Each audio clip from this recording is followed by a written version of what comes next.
الله تعالى وبركاته. الحمد لله رب العالمين، والصلاة والسلام على رسوله الكريم. أما بعد، فقد قال الله تبارك وتعالى بعد أعوذ بالله من الشيطان الرجيم بفضل بسم الله الرحمن الرحيم. إنما يريد الله ليذهب عنكم الرجس أهل البيت ويطهركم تطهيرا. صدق الله العظيم. وقال رسول الله صلى الله عليه وسلم: اللهم صل على محمد وعلى آل محمد. صدق رسوله النبي الكريم. கண்ணியத்திற்குரிய அல்லாஹ்வின் நல்லடியார்களே, உலகத்தை படைத்து பரிபாலனம் செய்யக்கூடிய ஏக இறைவனாகிய அல்லாஹ்வுக்கே புகழும் புகழ்ச்சியும் கொண்டாடட்டுமாக. அம்மன்னவனின் சாந்தியும் சமாதானமும் திருவஹத் தலைவர் எம்பெருமான ரசூலே கரீம் ஸல்லல்லாஹு அலைஹி வஸல்லம் அவர்களின் மீதும், அவருடைய அடிச்சுவடுகளை வலுவாது நடுவார் பின்பற்றி வாழ்ந்த உத்தம சத்திய சஹாபாக்கள், தாபிஈன்கள், தபா தாபிஈன்கள், நாதாக்கள், நல்லடியார்கள், இன்னும் இம்மஜ்லிஸில் அமர்ந்திருக்கும் நாம் அனைவரின் மீதும் என்றென்றும் நின்று நிலவட்டுமாக. கண்ணியத்திற்குரிய அல்லாஹ்வின் நல்லடியார்களே, இவ்வுலகத்தில் அல்லாஹு தஆலா புகழப்படக்கூடியவர்களையும் படைத்திருக்கின்றான், இகழப்படக்கூடியவர்களையும் படைத்திருக்கின்றான். புகழப்படக்கூடியவர்கள் யார் என்று பார்த்தோமே ஆனால் ரசூலே கரீம் ஸல்லல்லாஹு அலைஹி வஸல்லம் அவர்களுடைய குடும்பத்தினரும், ரசூலே கரீம் ஸல்லல்லாஹு அலைஹி வஸல்லம் அவர்களும் புகழப்படக்கூடியவர்கள். இன்னும் மேலும் அவர்களை புகழ்பவர்களும் புகழப்படக்கூடியவர்கள். இதே போன்றுதான் இகழப்படக்கூடியவர்கள் யார் என்றால், நபி அவர்களையும் நபி அவர்களுடைய சந்ததியர்களையும் யார் விமர்சிக்கின்றாரோ, அவருடைய விஷயங்களில் யார் தவறான கருத்துக்களை பரிமாறுகின்றார்களோ அவர்கள் இகழப்படக்கூடியவர்கள்.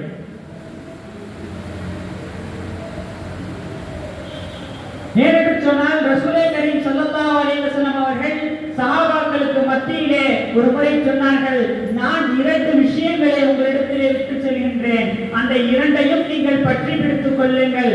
அவ்வாறு நீங்கள் செய்தீர்களேயானால் நீங்கள் இருவரையும் ஈடேற்று பெற்று விடுவீர்கள் என்று ரசூலுல்லாஹி ஸல்லல்லாஹு அலைஹி வஸல்லம் அவர்கள் சொன்னார். என்ன அந்த விஷயம் என்று பார்த்தோமே ஆனால், முதலாவதாக நபி அவர்கள் சொன்னார்கள்: நான் குர்ஆனை உங்களிடத்திலே விட்டு செல்கின்றேன், அந்த குர்ஆனை நீங்கள் பேணி பாதுகாத்துக் கொள்ளுங்கள் என்று நபி அவர்கள் கூறினார்கள். அடுத்ததாக நபி அவர்கள் சொன்னார்கள்: நான் என்னுடைய குடும்பத்தினராக அகல வைத்தவர்களை நான் உங்களிடத்திலே விட்டு செல்கின்றேன், அவர்களின் மீது நிறைய அதிகமாக மதிப்பும் மரியாதை வைத்து, அவர்களின் மீது கண்ணியம் வைத்து அவர்களையும் பேணிக் கொள்ளுங்கள் என்று நபி அவர்கள் கூறினார்கள். ஏனென்றால் யார் இந்த அகல வைத்து என்று பார்த்தோமே ஆனால், ஒரு முறை நபி அவர்கள் தங்கள் கையில் ஒரு போர்வை எடுத்துக்கொண்டு அதற்கு கீழாக ஹஜ்ரத் ஃபாத்திமா ரலியல்லாஹு தஆலா அன்ஹா, ஹஜ்ரத் அலி ரலியல்லாஹு தஆலா அன்ஹு, ஹஜ்ரத் ஹசன் ஹுசைன் ரலியல்லாஹு தஆலா அன்ஹுமா ஆகியவர்களை அனைவரையும் அணைத்துக் கொண்டு கூறினார்கள்: அல்லாஹும்ம ஸல்லி அலா முஹம்மதின் வ அலா ஆலி முஹம்மதின். யா அல்லாஹ், முஹம்மதின் மீதும் நீ கிருபை செய், முஹம்மதுடைய குடும்பத்தினரும் அவருடைய சந்ததியர்கள் மீதும் நீ கிருபை செய் என்று நபி அவர்கள் சொன்னார். முஹம்மதுடைய குடும்பத்தினர் என்றால் இந்த போர்வைக்குள்ளாக இருப்பவர்கள் மட்டுமல்ல, மாறாக முஹம்மதுடைய சந்ததி என்றால் அலி, ஃபாத்திமா ரலியல்லாஹு, ஹசன் ஹுசைன் ரலியல்லாஹு அன்ஹு அவர்களுக்கு பின்பதாக யார் யாரெல்லாம் வருகின்றார்களோ அந்த அத்துணை நபர்களும் புகழப்படக்கூடியவர். ஆனால் இக்காலகட்டத்தில் அதிகமதியமாக அவர்களை விமர்சிக்கப்படுகின்றது, அவருடைய செயல்களை குறித்து தவறாக கூறப்படுகின்றது. இல்மின் கடல் அலி ரலியல்லாஹு தஆலா அன்ஹு அவர்களுடைய விஷயங்களிலே சில தவறுகள் இழைக்கப்படுகின்றது. கண்ணியத்திற்குரியவர்களே,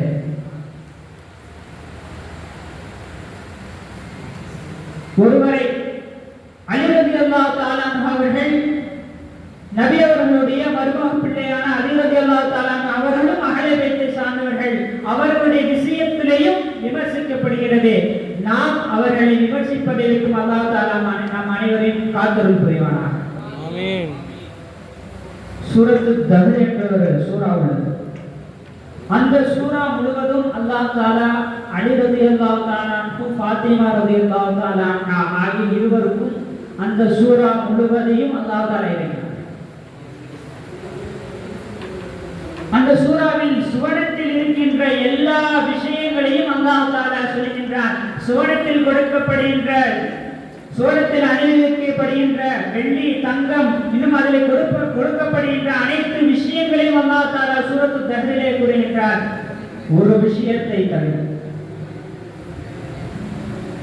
விஷயத்தை தவிர அல்லாஹ் தஆலா எல்லா விஷயத்தையும் கூறுகின்றான். அது என்னன்னு பார்த்தோமேனா ஹூருன் ஐன். அல்லாஹ் தஆலா ஹூருன் ஐனை பற்றி சூரத்து தஹ்ரிலே கூறியிருக்க மாட்டான். ஏனென்றால் ஃபாத்திமா ரலியல்லாஹு தஆலா அன்ஹா அவர்களுடைய மனம் என்பது கோடிவிடக் கூடாது, அவருடைய மனம் என்பது புண்பட்டுவிடக் கூடாது என்பதற்காக அல்லாஹ் தஆலா சூரத்து தஹ்ரில் ஹூருன் ஐனை பற்றி கூற மாட்டார். படைத்த அந்த சராசரத்தை படைத்த ரப்புல் ஆலமீன் அஹ்லபைத்தான நபி அவர்களுடைய குடும்பத்தினரான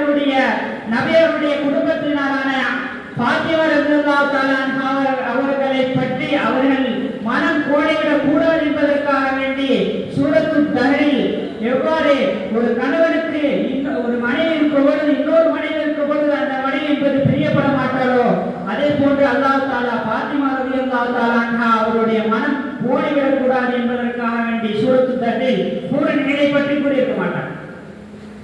படைத்தவனே இவ்வாறு அஹ்ல பைத்துகளுக்கு மரியாதை கொடுத்து செலுத்தி பேசும் பொழுது அல்லாஹ்வினால் படைக்கப்பட்ட நபர்களாகிய சில நபர்களால் எவ்வாறு நபி அவர்களுடைய குடும்பத்தினரை பேச முடிகிறது? கண்ணியத்திற்குரியவர்களே, அவர்களின் மீது அதிகமாக பிரியம் வைக்க வேண்டும். அவர்கள் மீது அதிகமாக அன்புகளை வைக்க வேண்டும். அன்புகள் வைப்பது என்றால் எவ்வாறு? உதாரணமாக எடுத்துக்கொண்டு வேணால் ஹுசைன் ரலியல்லாஹு தஆலா அன்ஹு அவர்கள் கர்பலாவிலே கொல்லப்பட்டார்கள். அந்த கர்பலாவிலே கொல்லப்பட்ட தினத்தை இன்று வரை சில மக்கள் தன்னிடத்திலே இருக்கின்ற தன்னுடைய உடலை கொண்டு, தன் உடலிலே காயங்கள் போன்ற தன்னுடைய உடல்களை வருத்தி கொண்டு தன்னிடத்திலே தன்னை வருத்தி கொண்டு அன்றைய நாளில் உடல் முழுவதும் ரத்த கரையாக இருக்கின்றார்கள். இதுவா அவர்கள் மீது பிரியப்படுவது? இதன் மாறாக அவர்கள் செய்த அமல்களின் மீது ஈடுபடுவது, அவர்களின் மீது அதிகமாக ஈடுபடுவது, அவர்களின் மீது அதிகமாக நேசம் கொள்ளுவது. ஒரு முறை அபூபக்கர் சித்திக் ரலியல்லாஹு தஆலா அன்ஹு அவர்கள் அபூபக்கர் சித்திக் ரலியல்லாஹு தஆலா அன்ஹு அவர்கள் அலி ரலியல்லாஹு அன்ஹு அவர்களுடைய பிள்ளைகளான ஹசன் ஹுசைன் ரலியல்லாஹு தஆலா அன்ஹு அவர்கள் இருவரையும் பார்த்து சொல்கின்றார்கள், உங்கள் இருவரையும் பார்த்தால் அலியை பார்ப்பது போன்றல்ல. உங்கள் இருவரையும் பார்ப்பதை போன்று உங்கள் இருவரையும் பார்த்தால் அலியை பார்ப்பது போன்றல்ல, மாறாக உங்கள் இருவரையும் பார்த்தால் ரசூல் கரீம் ஸல்லல்லாஹு அலைஹி வஸல்லம் அவர்களை பார்ப்பதை போன்று இருக்கின்றது என்று அபூபக்கர் சித்திக் ரலியல்லாஹு தஆலா அன்ஹு அவர்கள் சொன்னார்கள். இதை கேட்டவுடன் அலி ரலியல்லாஹு தஆலா அவர்கள் மிகவும் ஆனந்தமாக, மிகவும் வியப்பாக அபூபக்கர் சித்திக் ரலியல்லாஹு தஆலா அன்ஹு அவர்களை பார்த்து சிரித்தார்கள். காரணம், ரசூலின் மீது அவ்வளவு பிரியம், ரசூலுடைய குடும்பத்தினர்களின் மீது அவ்வளவு பிரியம் வைத்திருந்தார்கள் அபூபக்கர் சித்திக் ரலியல்லாஹு தஆலா அன்ஹு அவர்கள். நாம் எல்லாம் கேட்ட சம்பவம் தான். அஹ்ல பைத்துகளை மதிப்பதன் மூலம் ஒருவர் இறைநேசராக ஆகியிருக்கிறார் என்று பார்த்தோமே. ஆனால் அது ஹஜ்ரத் ஜுனைதுல் பக்தாதி ரஹிமஹுல்லாஹு தஆலா. ஏனென்றால் ஒரு முறை ஜுனைதுல் பக்தாதி அவர்கள் மல்யுத்த வீரர். அந்த மல்யுத்த வீரரை பக்தாதில் இன்று அன்றைய காலம் வரை ஒருவரும் தோற்கடித்ததில்லை. அப்பொழுது ஒருவர், நான் இந்த ஜுனைதுல் பக்தாதியை வீழ்த்தி காட்டுகின்றேன் என்று சொன்னார். ஆனால் அவருடைய உடம்பில் ஒரு தோலை தவிர எலும்பை தவிர எதுவும் இல்லை. அவர் சொன்னார், நான் இவரை தோற்கடிக்கின்றேன் என்று சொன்னார். அப்பொழுது இருவருக்கும் மத்தியிலே அந்த சண்டை நடப்பதற்கான எல்லா சந்தர்ப்பமும் அமைகின்றது. அந்த நபர், அந்த சையீதுல் வம்சமான நபர்,